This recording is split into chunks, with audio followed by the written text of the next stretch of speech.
Before you get into your car, or before you go home, or before you put your head on your pillow, I'd like you to send out 6 SMSs to people who know you quite well. If you had to describe me in one word, what would that word be? And it's never been more important than now to brand yourself, because you need to stand out. Because if you don't put up your hand and say, choose me, you become part of the wallpaper. And part of the wallpaper is a no-name brand, but no one gets very excited about no-name brands. Would you agree? What is going to make you spend 3,500 Rand on a pair of jeans versus 79 Rand on RT jeans from Mr. Price? When those diesels are manufactured in China, how much do you think they cost to manufacture? $7. And as soon as those red label goes onto those jeans, the price increases dramatically because there's a perception of better quality. Whether they are or not, I don't know. But when you apply the same lesson to yourself as a brand, in my experience, people who brand themselves powerfully earn more money. The personal brand is a promise of quality, consistency, competency, and reliability. I think the most important word there is consistency. The more consistent you are in your delivery, the more people begin to trust you. One day we're taxiing down the OR Tambo runway on our way to Cape Town. And suddenly my tray table flops down. And I see that there is a huge coffee stain on my tray table. So immediately what's going through my mind as a client of that airline, I'm thinking, they haven't checked the cleanliness of the cabin. And if they haven't checked the cleanliness of the cabin, maybe they haven't checked the engine. Do you see how that one coffee stain suddenly makes me go from feeling safe to feeling unsafe? And one of the questions that I have for all of you here this evening is, what is your coffee stain on your brand? We all have them, and what they do is they sit on your shoulder and they prevent your personal brand going to the next level. It's behavioral. It can be that you're always late.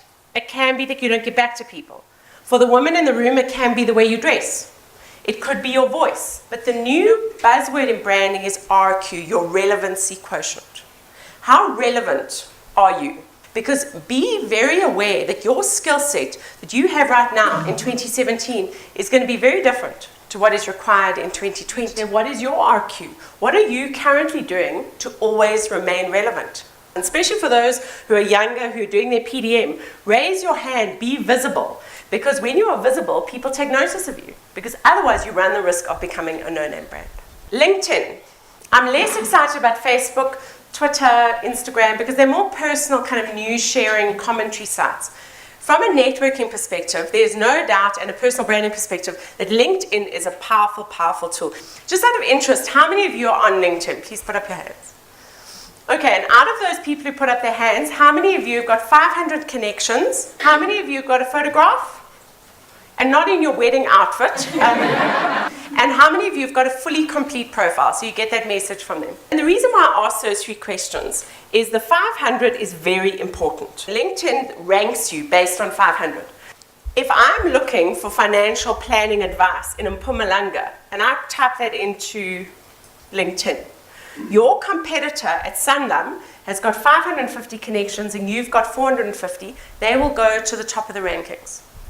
So just like websites, search engine optimization, now Google ranks you, so does LinkedIn rank you. And that's why when you get to 500, it is a magic number with LinkedIn, and you need to get to it as quickly as possible.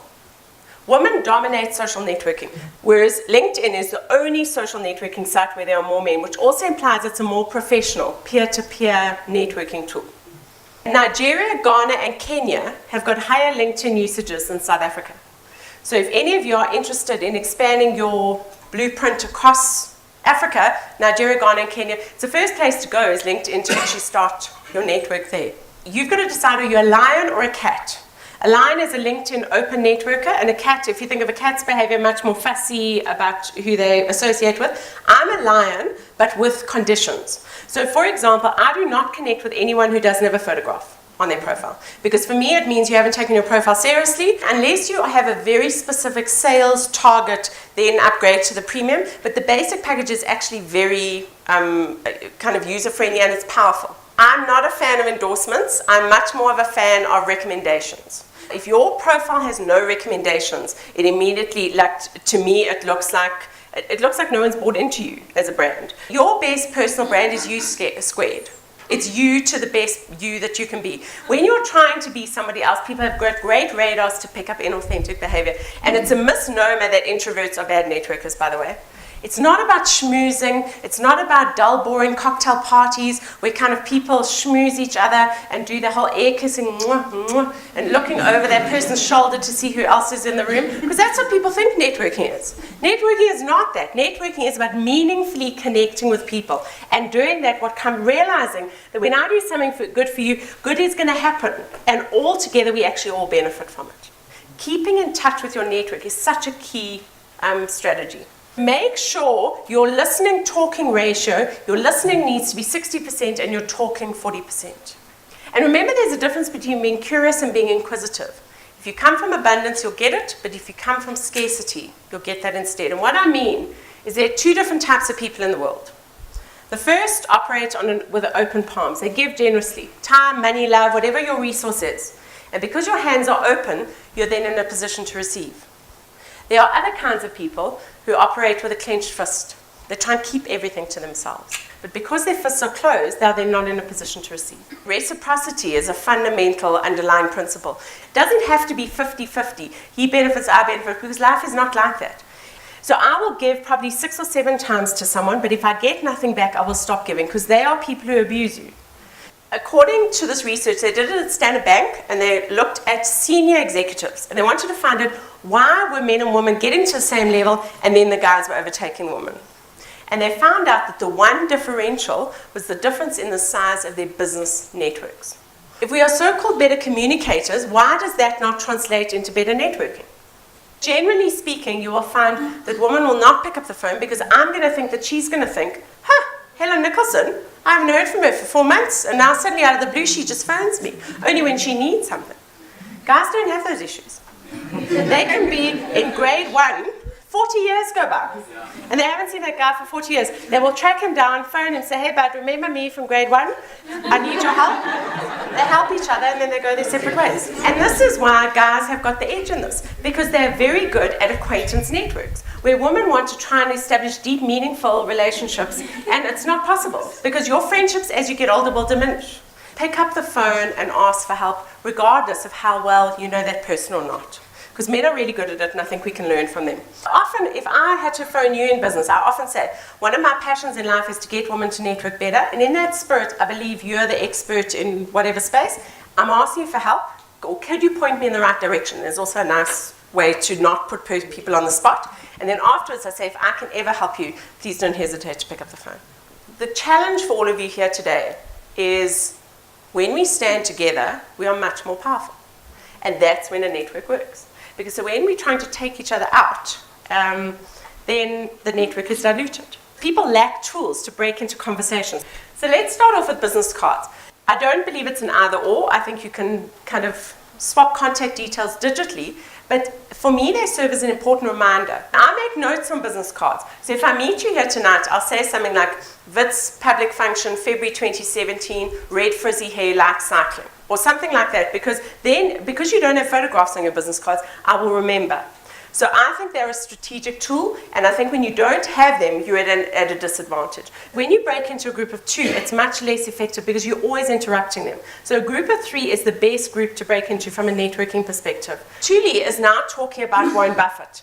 Now, I'm interested in Warren Buffett. I've read some of his books, so we've got something in common. So I feel like I can make my move. I've got my glass, and what I do, so I start looking at her, smiling, nodding, some kind of affirmative body language. You will see she will start looking at me more than her other 2 colleagues. Her other 2 colleagues will think that she knows me because she's looking at me more. And suddenly, you will see the conversation will open up, and you are suddenly included. Where do you put name labels? Top right. Right up here. Almost on your shoulder, and the reason for that is when you shake hands, you want someone to look in line of sight. Ladies, don't put it in your chest area, unless that's what you want to draw specific attention to. Handshakes cause a lot of dramas in South Africa. You've got to be ready for anything. Is it kissing? Is it hugging? Is it Western handshake? Is it African handshake? What? Because you never quite know. And I bet you all of us have got a story where we've messed this up. And people are getting very kissy and huggy in business. If you mess up a first impression, do you know that it takes 17 interactions to redeem a bad first impression? Western culture is I greet people who I know. So if I'm walking down the same corridor and a black colleague passes me and I don't greet, I'm sending out the message, I don't see you, I don't acknowledge you as a human being, because African culture is greeting as I see you. People think that everybody is as excited about their life as what they are. And I have to tell you, they are not. So this is the formula. I'm this, I do this, so that.